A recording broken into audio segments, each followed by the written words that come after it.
I know. I feel like I also can't tell the signals like in a pandemic between call it restorative rest and avoiding big important things. Yeah, right? I can't.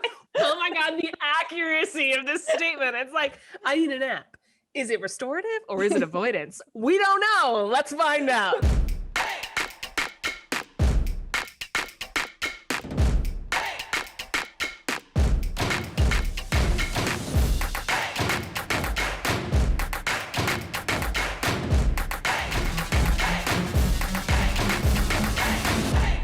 Welcome back, marketing nerds of the world. It's time for another episode of HAMYAW, and today we want to talk about the big P in the industry. Oh yes, folks, not that other thing you're thinking of today. We are going to talk about perfectionism in the entrepreneurial space.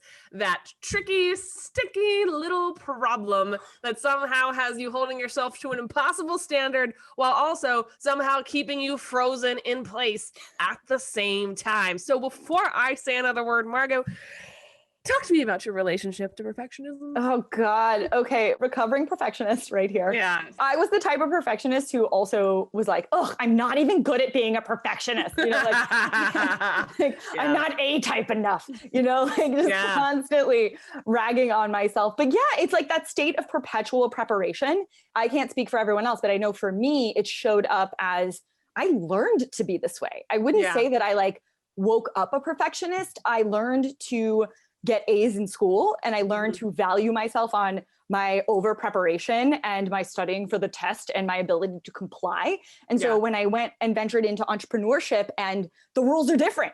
The rules are so different, where it's really more about being in the arena and fighting your way through and then being like, oh, that's a rule. Okay. Yeah, no one told me, but there's no manual for this. Yeah, so, but that's the thing. On one hand, people be like, there's no manual. You're making the rules up. And on the other hand, they're like, take my 10-minute course. Let me tell you all the rules they don't want to tell you. I codified them in this system. Yeah. And like, I totally fell for that hook, line, and sinker because I came from graduate school. So like, I understood this when I was in study modes. I mean, I see so many people do this. They email me constantly like, I'm taking a course in this. And I'm like, girl, you want to learn sales? Sell me this pen. Yes. Absolutely. Absolutely. And this is part of, I think, and I see this a lot in my own work with my students. So I also after many years of denial, would also definitely qualify myself as a perfectionist at this juncture, just because of so many different ways it shows up. And I think it's kind of impossible to be in the entrepreneurial space and not tangle with perfectionism in some form, just because you're like, people are going to see this. People with eyes. Well, not everyone has eyes, but you know, people who will read this and see this. Not everyone has eyes. I guess that's an important qualifier. But the thing that I see in a lot of my students, and something that I really struggled with for a long time, and I did want to coin this before we get further to the conversation, is also the perfectionism of preparation. So you have students of mine sort of in my programs and, you know, people I coach who they're like, okay, we're getting ready to do the thing. And I want to make sure that I've thought about absolutely everything possible before we get there. Like, I want to make sure the strategy is super tight. I want to make sure every I is dotted and every T is crossed in my preparation before I even think about actually publishing. Like, so check out this spreadsheet, check out this like long document I've created. Look at all this stuff that I have prepared in order to procrastinate actually doing the thing. But I think this is part of, you know, holding ourselves to an incredibly high standard as creatives and as entrepreneurs. But I see it so often where when you think perfectionism, you think someone just like worrying about how a blog post is written or like the last paragraph, you know, but how it actually shows up is people making sure like they don't want to even show up if they don't have a content strategy. You know, they don't want to create everything or appear on social media if their offers aren't perfectly clear and they're not sure of their mission and framework. Like all of that stuff helps and will make it more targeted and better. But the reality, the name of the game is showing up. Even if you don't have a perfect sort of strategy where everything fits together on the back end, if you are not showing up, you're losing the game.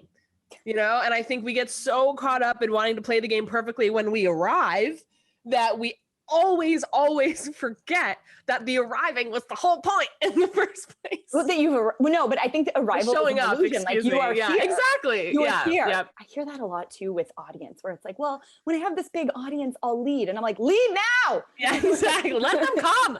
You have 10 people, they're listening. Yeah. Like it matters. Those people matter. I love what you said about showing up too. And I'm thinking like, I was so lucky in having 2 entrepreneurial parents. So as much as I was like, I would like to do all things by the book. Like I would have done really well with your mother, because she would have like edited all of my papers. Yeah. And I would watch like, the show. Hi, mommy. Hi. Yeah. No, for real. I would have been like, please, may I have some more?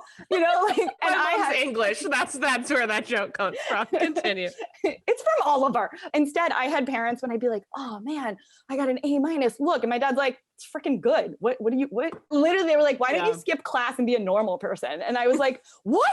Why would I do that? So I had parents that encouraged thinking differently. So when I was approaching jobs, for example, my dad would ask questions like, well, did you call this person? Did you show up? Did you meet this person? Did you take them out for coffee? Did you ask them questions? And I was like, Dad, I asked you to edit my resume. And he was like, no one reads resumes. And I was like, what? Like my dad was just existed on a different field. Yeah. And my mom was similar. So if I had an issue with a teacher, like you would expect her parents to intervene. And instead she'd be like, I don't care, you fight with them. And I was like, what? Because my parents were always like, in terms of like, oh, I got an A on this test. My dad's like, good, that's exactly what you're supposed to be doing. Congratulations on doing the job that you're supposed to be doing. And same thing with like teachers. My parents would always take the teacher's side. Like, oh my God, what did you do? And I'm like, I'm kind of a little shit as a kid. So I don't blame my teachers at all. So here's what relates to perfectionism. Like, I think the proudest my parents were of me was like when I would edit a test and be like, this question isn't fair. And like purposefully do a bad job. And they're like, yeah, but you were right. And I'm like, yes, I was. And they like encourage that. So like, I have that breeding, but I beat it out of me when I went to school. Cause I like, it really fed that perfectionist side where a teacher would be like, here's the test. Here's the rules. Memorize these, get this. And I'm like, I could be good at this. I can do this. And so I brought that into entrepreneurship. So when, as soon as someone said, there is a right way to do marketing, I was like, let's talk. Tell me. It's really hard to know when you're in it, when you are using perfectionism as procrastination and what is good enough. I think that's the question, is like, what is good enough? What is good enough preparation? And I'm going to go ahead and tell people, showing up and being in the arena, you are never going to feel fully prepared. Yeah, that's so true. Really not in the beginning. Like you do eventually get reps, but even for this show right now, I showed up with Hillary and I was like, I don't have the energy. I don't think I could do this. But we are enough professionals at this point to actually like, she knew how to talk it out of me. She knew how to get me more comfortable. She knew how to get me back in the zone. Right. And here we are. But even so, like this show would not exist had we listened to our inner perfectionists, because our lighting is bad. The timing's never right. The topics are never fully fleshed out. The segments never go the way we want. People don't show up. There's so not entirely true, but those are all things that have happened. Yeah.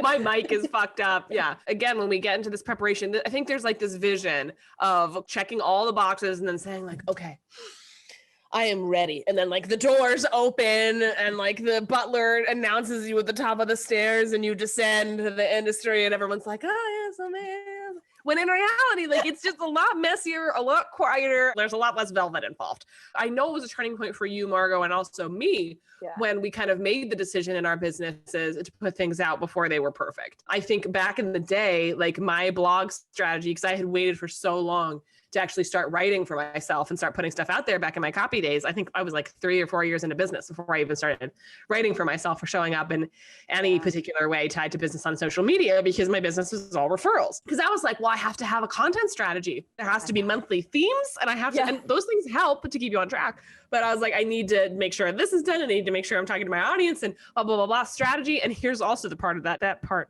really bored me out of my gourd. So I really just wanted to be writing. And it wasn't until I kind of set a goal of writing and blogging. And my goal was 1 blog post a month, one good blog post a month. And that was it. That was the whole strategy. Awesome. And it worked. Yeah. You know, because it got me showing up in a way that all of that fancy spreadsheets and the prompts and the workbooks that were supposed to help me plan that out couldn't do, because they weren't getting me to do the most essential thing I needed, because I was so stuck in my perfectionism, which is just to show up, publish, do the thing and see what comes back.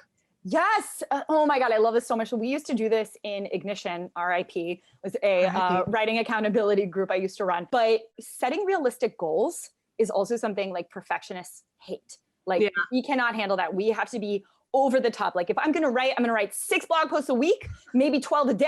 Batching. Like they're going to write. Yeah, exactly. And like, we just go so over the top. And I remember I would sit down with people and like, I need you to write 10 minutes 3 times a week. Yeah. That's it. Don't write anymore. You're not allowed to write anymore. And it's just like building the practice. And by the way, that comes from behavioral science. Like BJ Fogg says, if you want someone to start flossing, tell them to floss 1 tooth. 1 tooth. Yeah. Like 1. Yeah. You can't not do the right, but like the goal is just 1. And so it's brilliant if you apply it into other things, but your inner perfectionist like wants to go all the way and you can't do it. So when you set realistic goals, you're more likely to reach them. And it also makes it more manageable. It's like getting a base tan. Like you don't want to get like yourself so burned by overexposure, but like when you start to put your work out into the world, whether that is sales, whether that is content, whether that is growing your business, like whatever it is weird in the beginning. So like don't dive in head first to the deep end. You can ease in by having like vulnerability exercises, places where you show up, where like maybe you take more meetings that make you uncomfortable. Like the point is showing up, I think, is the sweet spot where you're actually in the arena. I think people don't understand what we mean when we say show up. So let's try and define it for them. Because like, it's one of those things like do the work to get around and like no one knows what it means. Okay, let's talk about it. So this is the definition for me, Margo. I think it's the same for you, is showing up is literally hitting publish.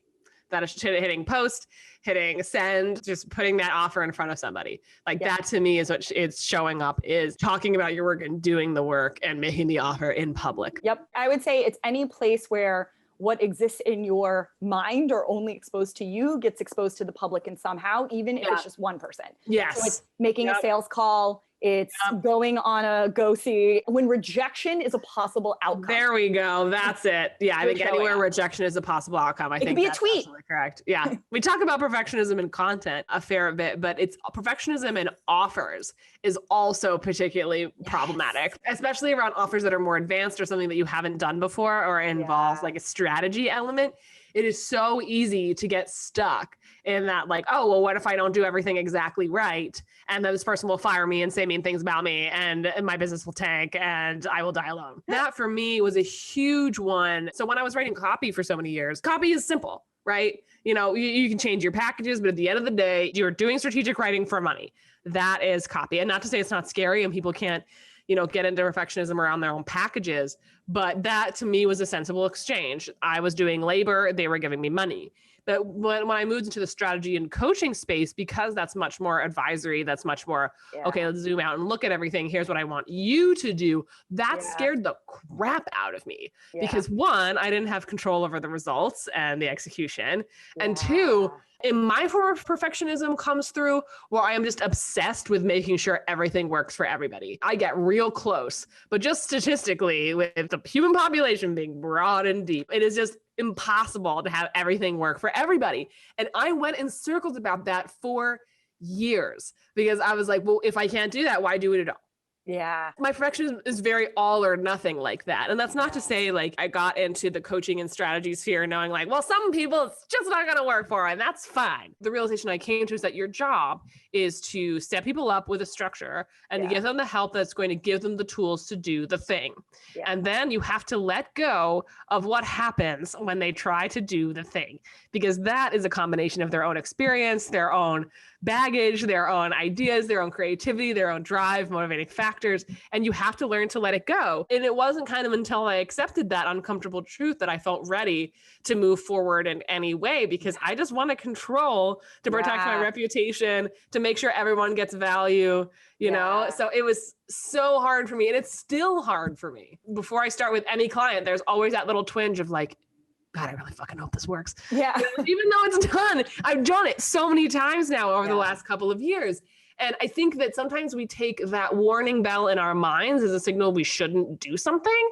But in reality, we're just looking at all possibilities. And yes, having this not work is one of them. But is it the most likely result? Probably not.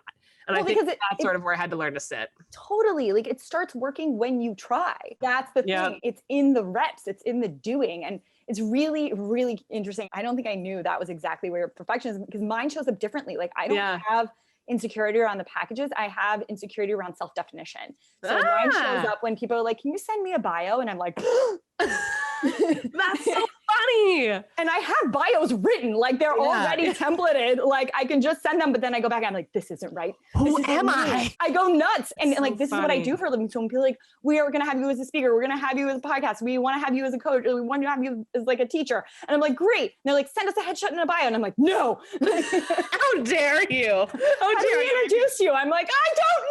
But it's the same thing about control. And the underlying question is always, am I good enough? Like that's what it's really under all perfectionism is, am I good enough? So for me, it's always tweaking it to be like, are they going to know? Am I totally a fraud? And like wanting to control that perception. And part of the work of showing up is, I mean, if you guys, you can Google this, but like I probably have 25 different bios out there that enhance different things. Some of it says my marketing experience, some is my writing, some is thought leadership, some is just a list of my publications. They're all just totally different. And like those angles are all true about who I am. But it took me being in the spotlight, being introduced to go, oh, no, that's so funny. You guys know how many bios I have? One, and I haven't touched it in like 5 years. It gets updated with like what I'm doing. And sometimes I hear it and I'm like, yeah, I don't love that. And then I move on. It's so funny how our perfectionism kind of shows up in those different ways. And I think in content for me, I think this is my little perfectionism preparation was that if I get really into my own head being like, well, I have to be smart and I have to be funny and I have to be clever and it has to be something people haven't heard a million times before. I'm just going to go eat cereal. Like I'm not going to make this post. That's part of it too. Like for me, I think everyone's concerned about image because in the online space, especially image is all you have because that's the way a lot of people know you is through your digital kind of presence. So it's no wonder we're tying ourselves in knots over that, whether it's in the form of our bios or whether it's in the form of our offers, you know, doing what they say they're going to do. So people don't secretly talk shit about us in Facebook groups. God forbid. Telling the difference between high quality work and having high standards and perfectionism that is procrastination. Oh yeah. It's the length of time. You know? Ooh, okay. Talk to me about that. For me, just in my opinion, I'm going to flip that question because I want your point of view on this too. For me, one annoying reality of how my brain works is I can sit down and bang out a strategy in like 30 minutes. And then that's the strategy I'm going with. I've been in situations where I have laid out that strategy in 30 minutes and be like, this is pretty good. And then come back and tinkered with it for weeks and months at a time. And then it just becomes super overwrought and terrible. And I'm like, fuck it. You know what? I'm just going to go back to the idea I originally had. And I think that's sort of where my perfectionism comes in, where it's like, if I haven't spent like 3 weeks perfecting this, have I worked hard enough on it in order for it to be presented to the world? And that was also part of my thing around content where I can bang out a really awesome blog post in 90 minutes, but I would hold on to things and tinker with them unnecessarily because I was like, it must be perfect. Yeah. Like there's no way this could be good enough for people's eyes. But it wasn't until I was like, you know what? Let's give it a shot that I kind of learned that initial brain spill, especially when it comes to strategy. Content, of course, it often be full of typos and sometimes run on sentences. But when it comes to strategy, I do my best work when I can see everything and distill it without thinking too hard about it. Without like sweating it too much, because then I have I'm making confident decisions as opposed to picking myself apart just because I feel like that's what I had to do. So for you, where does that line? Fascinating. So it's time. So mine is more categorical. Like if I am tweaking words, it's usually because I have high quality standards and I need it to be right. Like I don't care if something is poorly written, as long as the idea is right. And I feel like it represents me. And I'm like, all right, I can tweak that. Like I have high quality standards with writing as long as the ideas are right. And then I understand that I can tweak it as I go. For book chapters, for example, like I will time-wise invest so much time because my mental clarity and my process so fucking backwards that like my brain just doesn't work linearly. So I'll write like, I'm not even kidding, like 4,000 or 5,000 words of just brain dump of like, that was just you fighting with your dad. Like get that out of there. Like, and then it's like, there's one paragraph. I'm like, there's my point. You know? It's probably how my husband feels about my conversations with him. Like, anyway. Fighting style. Yeah, exactly. Where it's like, where are we going? Wrap it up. But where it shows up for me as procrastination is in categories. So like marketing, sales, if I am dragging my heels and putting something out and tweaking in different categories, like if I'm not selling something that I know should just be out there, or a really silly example would be promotion with HAMYAW. So I know it's coming. I know I need to do it. I haven't prepped. I didn't pick a clip. It's not ready yet. It's already late in the day. I don't need to overthink this. It's an Instagram story. It's going to be deleted in 24 hours. It's not a big deal. And I will just slave over the right, like, did I frame it right? Is it interesting? Would I click on that? And I start going into these circles. Instead, I have had to learn to build that muscle of like, sometimes I position the episode wrong. That's so, exactly. And it's so weird what a struggle that is for like a YouTube show that is free, and that people enjoy. Like, imagine how in our own heads we get with our paid stuff. I so agree, because I get that with HAMYAW too. Sometimes I'll pick a clip and I'm like, was that the right one? Well, I have other shit to do. So up it goes. When it comes to working with your own perfectionism and kind of moving through it, what has been the most impactful strategy for you? I mean, lots of therapy. Yeah. I think it's like a muscle, like anything else, like developing the comfort with discomfort. I don't want to overpromise and tell people it gets super easy, but there are patterns that emerge. So I'll give you an example. I have been writing consistently once a week to my list for 4 years now.